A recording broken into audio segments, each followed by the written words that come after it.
السلام علیکم viewers, welcome back to my YouTube channel. آج میں آپ کے ساتھ شیئر کرنے جا رہی ہوں ہر رکے ہوئے کام کے لیے بہت ہی پر اثر وظیفہ۔ یہ وظیفہ سورہ اخلاص سے ہے۔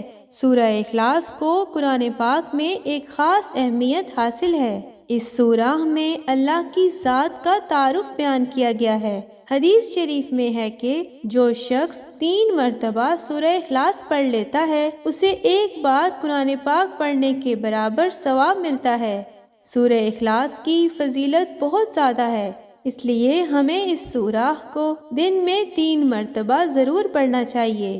اس سے پہلے کہ میں آگے بڑھوں، آئی ہوپ آپ نے میرا چینل سبسکرائب کر لیا ہوگا۔ اگر ابھی تک نہیں کیا تو فوراً کر لیں اور ساتھ ہی بیل آئیکن پر بھی کلک کریں تاکہ جب بھی میں کوئی نئی ویڈیو اپلوڈ کروں تو آپ اسے مس نہ کریں۔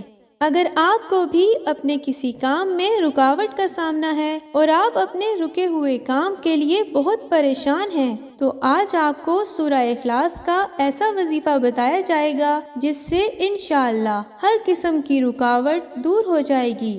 ہر رکے ہوئے کام کے لیے سورہ اخلاص کو پڑھنے کا مکمل طریقہ یہ ہے۔ عشاء کی نماز کے بعد سورہ اخلاص 101 بار پڑھیں اور یہ عمل 21 دن تک کریں اور اللہ سے اپنے رکے ہوئے کام کے لیے دعا کریں۔ انشاءاللہ جلد ہی رکاوٹ دور ہو جائے گی۔ اگر آپ بھی کسی مسئلے کے متعلق پریشان ہیں تو ہمیں کمنٹس میں بتائیں اور ان وظائف کی اجازت کے لیے کمنٹس میں سبحان اللہ یا اللہ اکبر لکھ دیں۔ دعا ہے کہ اللہ کریم آپ سب کے مسائل اور پریشانیاں دور فرمائے، آمین۔